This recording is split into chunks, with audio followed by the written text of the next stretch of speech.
આજે આપણે લીંબુ આથવાના છે, જે ચોમાસામાં પેટ માટે બહુ સારું કહેવાય। ચોમાસામાં જો રોજે આ લીંબુ એક ટુકડો ખાઈએ તો પેટ માટે બહુ સારું હોય છે, હેલ્થ બહુ સારી રહે છે અને પાચન શક્તિ વધારે છે અને જમવાનું તમારે ઝડપથી પચી જાય છે અને જમવા પ્રત્યેની રુચિ પણ વધે છે। તો આ લીંબુ કઈ રીતે આથવા એ હું તમને બતાવીશ। બહુ એકદમ આસાન રીત છે આ। તો બસ આ 5-1 મિનિટમાં તો તમારે રેસીપી બની જાય અને તમે એને અઠવાડિયા પછી યુઝ કરી શકો। 1 અઠવાડિયું એને આપણે આથવા માટે રાખવા પડે, પછી એકદમ સોફ્ટ અને સરસ બની જાય છે અને તમે કોઈ પણ ડીશ સાથે એને ખાઈ શકો છો, દાળ ભાત સાથે, શાક રોટલી સાથે, પરાઠા સાથે, તો બહુ જ સરસ લાગશે। તો ચાલો ઝડપથી આપણે બનાવી લઈએ। તો આ મેં 250 ગ્રામ લીંબુ લીધા છે અને એની સામે આપણે 1/2 ચમચી જેટલી હળદર અને 1/2 ચમચી જેટલું મીઠું લીધું છે અને આપણે કાચની બરણીમાં જ ભરવાના છે। તો કાચની બરણી લીધી છે। ખટાશવાળી વસ્તુ હોય તો તેને તમે કાચની બરણીમાં ભરો એ સારું કહેવાય। તો સૌથી પહેલાં તો આ લીંબુને આપણે 4 કાપા કરી લેવાના છે। આ રીતે 4 ભાગમાં કરી નાખવાના છે। આ રીતે કાપો પાડી દેવાનો છે કે જેની અંદર આપણે મસાલો ભરી શકીએ। આ રીતે તો સૌથી પહેલાં આપણે આ બધા લીંબુમાં એ રીતે ફાડા કરી લઈશું અને પછી જ આપણે મસાલો એકસાથે બધામાં ભરશું।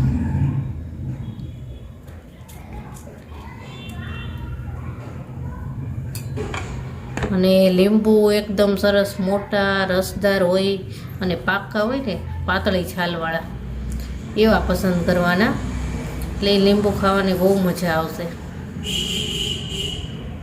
અને આ લીંબુનું અથાણું છે ને એ બગડતું જ નથી અને આમાં એવું હોય છે કે આ લીંબુનું અથાણામાં જેમ જૂનું થાય ને એમ એના ગુણ વધતા જાય છે। કે આ લીંબુનું અથાણું જો 2-3 વર્ષ જૂનું હોય ને તો એક દવા બની જાય છે પેટ માટેની, બહુ જ ગુણકારી હોય છે। અત્યારે તો આપણે આમાં હળદર અને મીઠું જ લીધા છે, પણ જ્યારે લીંબુ અથાઈ જાય ને પછી એમાં તમે મરીનો પાવડર છે, સંચળ છે, એવા કોઈ પણ તમે આયુર્વેદિક હોય પેટ માટે સારું હોય એ બધી વસ્તુ એમાં નાખી દો અને પછી ખાઓ એટલે બહુ મજા પણ આવશે અને પેટને પણ સારું રહેશે। તો આ બધા લીંબુમાં આપણે કાપા કરી લીધા છે। એટલે ચોમાસામાં તો આ વસ્તુ ખાવી જ જોઈએ બધાએ। હું તો દર ચોમાસામાં આ વસ્તુ બનાવું જ છું।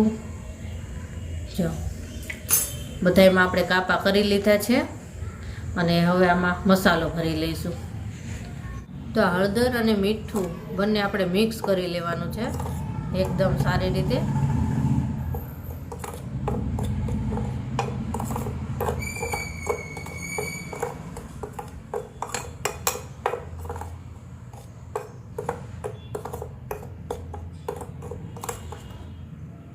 તો સરસ રીતે મિક્સ થઈ ગયું છે, હવે લીંબુમાં ભરી લઈશું।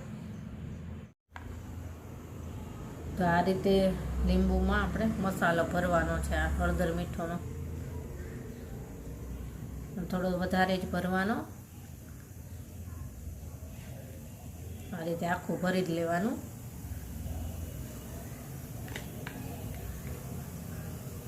આ મસાલો જેમ જેમ લીંબુમાં મિક્સ થશે ને એમ એમાંથી પાણી છૂટે અને લીંબુ એકદમ સોફ્ટ થતા જાય પછી।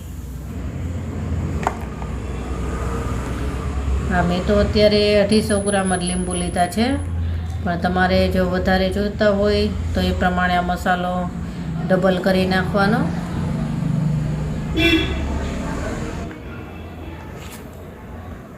તીખાશ જો પસંદ હોય ને તમારે તો મરીનો ભૂક્કો નાખવો જ આમાં, અને મરીનો ભૂક્કો રહ્યો ને એ પણ પેટ માટે સારો હોય છે।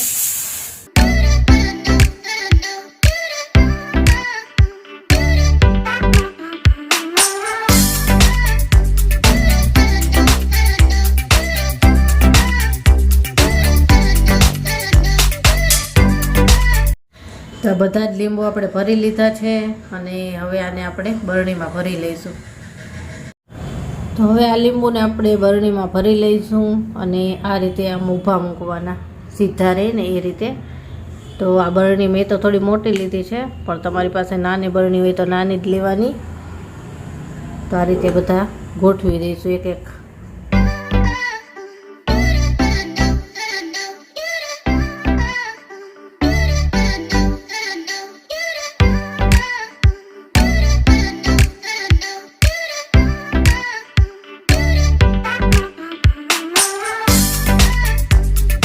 તો આ બધા લીંબુ આપણે બરણીમાં ભરી લીધા છે અને આ મસાલો જે વધી ગયો છે ને એને પણ આપણે બરણીમાં નાખી દઈશું લીંબુની ઉપર. તો હવે આ બરણીને આપણે સરસ બંધ કરી દઈશું. એકદમ એરટાઈટ બરણી લેવાની, હવા ના છે એવી. અને હવે આને આપણે 1 અઠવાડિયા સુધી રાખી દેવાના છે અને દરરોજ આ બરણીને આ રીતે હલાવવાની. હજી તો આપણે તો આજે તો લીંબુ ભરેલા જ છે એટલે આજે નહીં હલાવીએ, એનો થોડોક રસ છૂટો પડવા દઈશું. પણ દરરોજ એક વખત આને હાથેથી બરણીને હલાવી આ રીતે, એટલે એનું જે કાંઈ પાણી છૂટું પડ્યું હોય એ બધું જ લીંબુમાં મિક્સ થાય, બધા લીંબુમાં. આ જોઈને જ ખાવાનું મન થઈ જાય. મને તો અત્યારથી જ મોઢામાં પાણી આવે છે કે ક્યારે બની જાય અને ક્યારે ખાવું, કેમ કે મારા ફેવરિટ છે આ.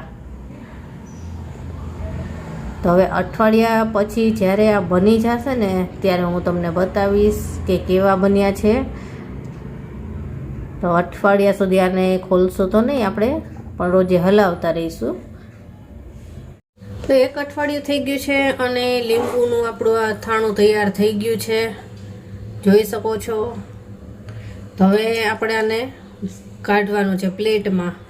તો એના પહેલાં આપણે થોડું હલાવી લઈશું, સરસ મિક્સ થઈ જાય.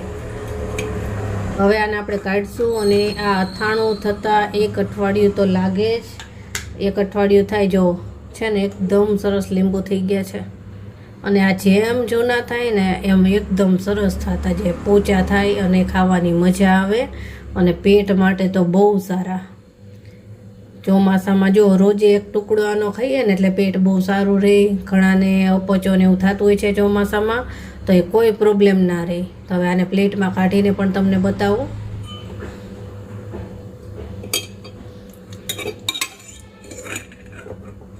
જો જોઈને જ મોઢામાં પાણી આવી જાય ને એવા લીંબુ લાગે.